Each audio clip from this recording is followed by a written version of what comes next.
Bienvenidos y bienvenidas al módulo 2 de elaboración de proyecto de intervención social. En este video se presenta el tema el diagnóstico. El diagnóstico es la actividad mediante la cual se interpreta de la manera más objetiva posible la realidad que interesa transformar. Con el diagnóstico se conocen las necesidades y problemas de la población.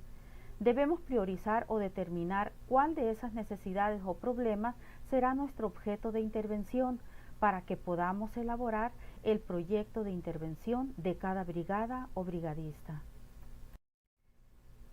El proyecto de intervención es toda acción social, individual o grupal destinada a producir cambios en una determinada realidad que involucra a un grupo social determinado. Del proyecto de intervención se hablará en otro video.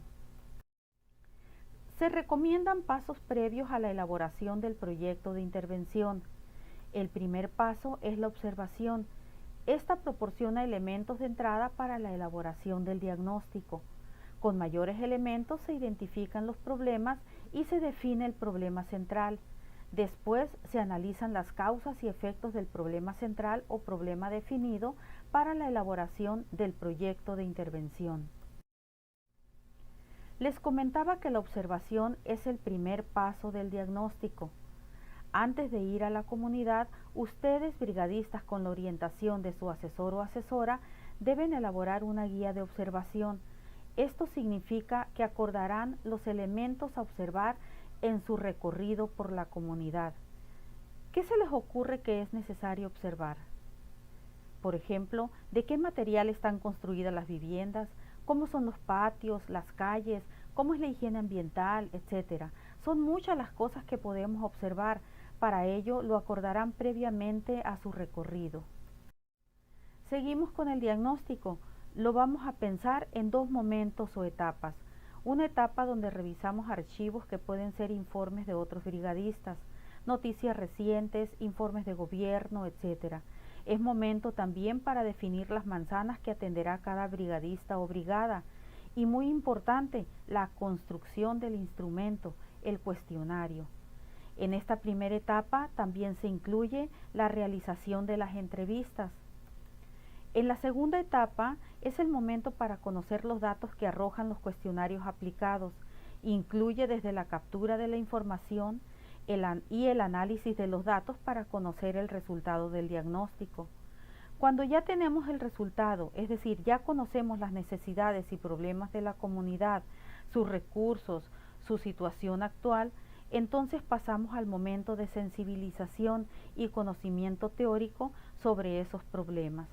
Estas son las dos etapas del diagnóstico. Ahora conoceremos los pasos del diagnóstico. El primero, y que tiene que ver con la observación que ya se mencionó anteriormente, es definir la base del diagnóstico. Esto es pensar el tema principal de nuestro diagnóstico. ¿Vamos a indagar sobre salud, educación, empleo o incluiremos un apartado de cada uno de los mínimos de bienestar? Podemos basarnos en lo observado para profundizar y definir la base del diagnóstico. Lo siguiente es revisar las estrategias para aplicar el diagnóstico. Esto implica acordar cómo le vamos a hacer para realizar este diagnóstico. ¿Vamos a entrevistar vía telefónica, vía Zoom, cara a cara? Es momento entonces de definir la estrategia. Es muy importante incorporar indicadores para conocer a los grupos afectados y cuál es el estado actual de los problemas. Es decir, si estoy indagando sobre el contagio de COVID, no es lo mismo conocer cuántas personas ya se contagiaron a cuántas están actualmente en contagio. Por último, se debe hacer un ejercicio para identificar el problema central o definir cuál de ellos será el problema en el que se basará nuestra intervención. Por ejemplo, los datos nos dirán cuántas personas confirman o niegan cada indicador contemplado en el cuestionario. Con ello, estaremos en posibilidades de definir el tema de nuestro proyecto. Cuando ya hemos acordado cuál será el tema central, entonces pasamos a un momento de análisis de causas y efectos de ese problema seleccionado. La experiencia, así como investigaciones anteriores, permite establecer relaciones y condiciones entre las causas y los efectos. Hay problemas que los conocemos porque ya lo hemos padecido o porque los casos cercanos nos ha permitido tener un conocimiento empírico del problema, o podemos conocer sus causas y efectos porque lo hemos investigado en libros o artículos científicos. De esta manera, un buen diagnóstico debe responder a: ¿cuáles son los problemas que afectan a cierto grupo de personas?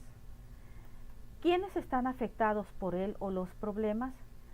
¿Cuáles son las principales causas y efectos de ese problema? Con estas respuestas tendremos elementos para justificar nuestro proyecto de intervención. Ahora sí, estamos en posibilidades de redactar el proyecto de intervención, es decir, ya podemos plantear objetivos, metas, acciones, etc. Eso lo verán en el siguiente video.